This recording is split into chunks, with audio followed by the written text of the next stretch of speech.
जैसा कि मीरब को मुर्तसिम के हर फैसले से इख्तलाफ करने की एक आदत सी हो गई है, इसलिए जब उसको ये पता चलेगा कि मुर्तसिम मलिक मुख्तार के घर से आई हुई औरत का निकाह अपने किसी मुलाजिम के साथ करवाना चाहता है, तो वो भरी पंचायत में मुर्तसिम के पास पहुंच जाएगी और कहेगी कि जो कुछ भी हुआ उसके बदले में एक औरत की मांग सरासर नाइंसाफ़ी है और ज़्यादती है।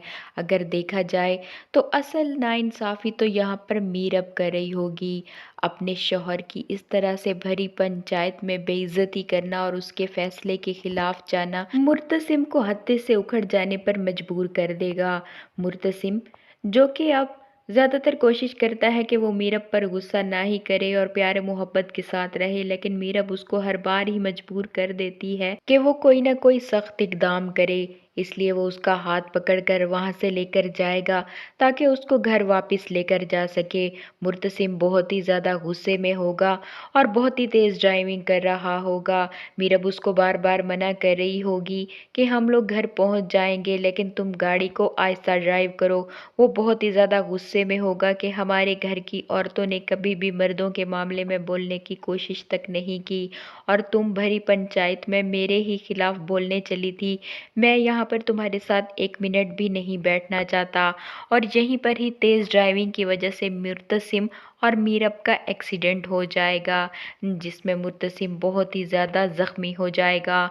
दोनों को हॉस्पिटल पहुंचा दिया जाएगा, लेकिन डॉक्टर्स मुर्तसिम की हालत तशवीशनाक बताएंगे, जिस पर कि अनवर साहब को बहुत ही ज़्यादा गुस्सा आएगा और वो डॉक्टर्स से कहेंगे कि हर सूरत में वो मुर्तसिम को बचा लें। इधर दूसरी तरफ तमाम मामले की खबर जब माँ बेगम तक पहुंचेगी तो उनका गैज़ो गज़ब अरूज पर होगा। वो मीरब पर बहुत ही ज़्यादा गुस्सा करेंगी और कहेंगी कि ये सब कुछ तुम्हारी वजह से हुआ है। तुमने ही मुर्तसिम को मजबूर किया कि वो मलिक मुख्तार के डेरे तक जा पहुंचा और फिर तुमने उसके पिस्तौल से उसकी गोलियां भी निकाल ली। जो कुछ भी मेरे बेटे के साथ हो रहा है ये सब कुछ तुम्हारी वजह से हो रहा है।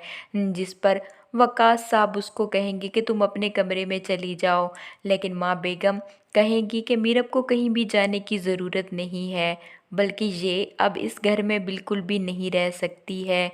जो कुछ ये मुर्तसिम के साथ कर चुकी है, अब यहाँ तो इसके रहने का सवाल ही पैदा नहीं होता। हया अपनी नौकरानी के साथ मिलकर जो जादू टोना मीरब पर करवाने की कोशिश कर रही होगी, वहीं पर ही ये लग रहा होगा कि हया के करवाए गए तमाम जादू टोने मीरब पर चल जाएंगे और माँ बेगम मीरब को घर से निकाल बाहर करेंगी। मीरब का बाप अनवर क्योंकि माँ बेगम को बहुत ही अच्छे तरीके से जानता है, इसलिए जब हॉस्पिटल में वो डॉक्टर्स पर गुस्सा कर रहा होगा कि वो मुर्तसिम को हर सूरत बचा लें, तो वहीं पर ही वकास साहब जब उसको ये मशवरा देंगे कि वो हौसला रखें, तो अनवर साहब वकास को ये समझाने की कोशिश करेंगे कि अगर मुर्तसिम को कुछ भी हो गया तो सारा इल्ज़ाम मीरब पर ही आएगा और माँ बेगम किसी सूरत में भी मीरब को बख्शने वाली नहीं है।